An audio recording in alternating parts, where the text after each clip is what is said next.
कुपवाडमध्ये ऐतिहासिक पंचकल्याणक प्रतिष्ठा महामहोत्सवास उत्साहात प्रारंभ झाला।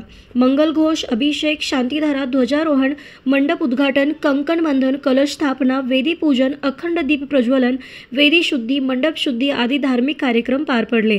पहाटे यजमान यांचे मंदिरात आगमन झाले। मंदिरात यजमान यांच्या हस्ते अभिषेक, शांतीधारा व मंदिरासमोरील कोकिल ध्वजपट युक्त ध्वजारोहण झाले।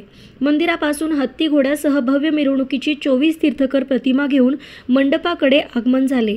आचार्य श्री शीतल सागरजी महाराज व आचार्य श्री जिनसेनजी महाराज यांच्या उपस्थितीत बाळासाहेब हिंदूराव पाटील व उज्ज्वला पाटील दाम्पत्यांच्या हस्ते ध्वजारोहण करून बाळासाहेब नेमगोंडा पाटील व स्वरूपा राणी पाटील या दाम्पत्याच्या हस्ते मुख्य मंडप अयोध्या नगरीचे उद्घाटन करण्यात आले।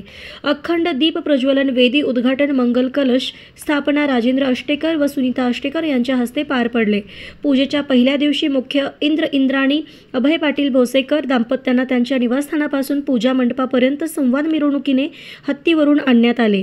सायंकाळच्या सत्रात महिला मंडळाचे विविध सांस्कृतिक कार्यक्रम, दुसऱ्या दिवसाचे सवालाचे कार्यक्रम पार पडले।